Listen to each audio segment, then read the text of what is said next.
నియోజకవర్గాల పునర్విభజన అంశం చర్చాంశంగా అయింది. ఉమ్మడి నిజామాబాద్ జిల్లాలో 9 అసెంబ్లీ నియోజకవర్గాలు ఉంటాయి. 9 అసెంబ్లీ నియోజకవర్గాలతో పాటు మరో 3 నుంచి 4 అసెంబ్లీ నియోజకవర్గాలు పెరగనున్నట్లు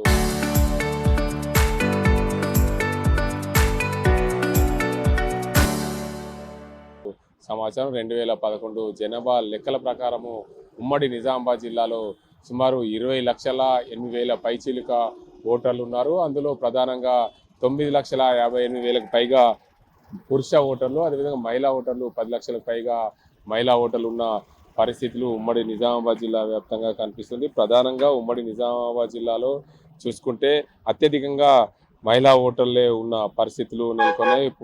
పునర్విభజన అంశాలతో చూసుకుంటే 50% మేర మహిళలకు సీట్లు కేటాయించే అవకాశాలు ఉన్న నేపథ్యంలో ప్రస్తుతం చర్చాంశం జరుగుతున్న నేపథ్యంలో రాష్ట్ర వ్యాప్తంగా 119 నుంచి 182కు చేరే అవకాశాలు ఉన్నట్లు చర్చ కొనసాగుతుంది. 17 పార్లమెంటు గాను 26 పార్లమెంటు స్థానాలు పెరిగే అవకాశం చర్చ నడుస్తున్న నేపథ్యంలో నిజామాబాద్ జిల్లాలో 9 అసెంబ్లీ సీట్లు ఉంటే 13కు పెరగనున్నట్లు అంచనా వేస్తున్నారు.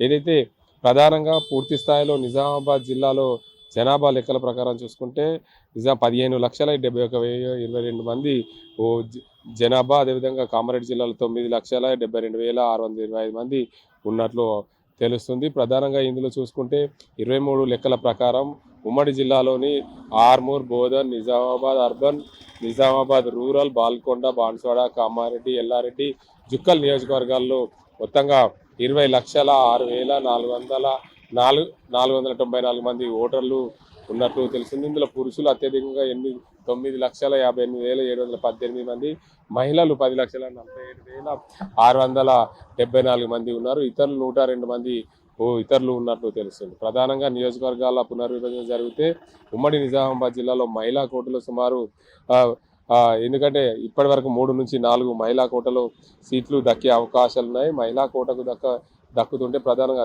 నియోజకవర్గాల అంశానికి చూసుకుంటే ప్రధానంగా నిజామాబాద్ నియోజకవర్గాల్లో జరిగితే ఒకవేళ డిచ్పల్లి నియోజకవర్గానికి సంబంధించి చూసుకుంటే డిచ్పల్లి, జక్రాన్పల్లి, ఇందల్వాయి మండలాలు ఉండే అవకాశం ఉన్నట్లు చర్చ కొనసాగుతుంది. భీమ్గల్ నియోజకవర్గం వస్తే ఒకవేళ భీమ్గల్, సిరికొండ, దర్పల్లి, వేల్పూర్ మండలాలు ఉండే అవకాశం ఉన్నట్లు తెలుస్తుంది. బాల్కొండ నియోజకవర్గాన్ని చూసుకుంటే బాల్కొండ, మెండోరా, ముక్కల్, ఏర్గట్ల, మోర్తాడ్, కమ్మర్పల్లి మండలాలు ఉండే అవకాశాలు ఉన్నట్లు కొనసాగుతుంది. ఆర్మూర్ నియోజకవర్గానికి ఆర్మూర్, ఆలూరు, డొంకేశ్వర్ ఉండే అవకాశాలు ఉన్నట్లు తెలుస్తుంది. నందిపేట నియోజకవర్గం ఒకవేళ ఏర్పడితే నందిపేట, నవిపేట, రెంజల్, మాక్లూరు ఉండే అవకాశాలు ఉన్నట్లు తెలుస్తుంది. బోధన్కి చూసుకుంటే బోధన్, సాలూరా, వర్ణి, చందూర్, పోతంగల్, కోటగిరి, రుద్రూర్ మండలాలు బోధన్ నియోజకవర్గంలో ఉండే అవకాశాలు ఉన్నట్లు తెలుస్తుంది. బాన్స్వాడ చూసుకుంటే బాన్స్వాడ, బీర్కూర్, నస్రుల్లాబాద్, అదేవిధంగా మహమ్మద్ నగర్, నిజాం సాగర్ ఉండే అవకాశాలు ఉన్నట్టు తెలుస్తుంది. జుక్కల్ చూసుకుంటే జుక్కల్, బిచ్కుంద, మద్ను, పెద్దకొడపాల్, పిట్లం, డోంగ్లీ నియోజకవర్గాలు ఉండే అవకాశాలు ఉన్నట్టు తెలుస్తుంది.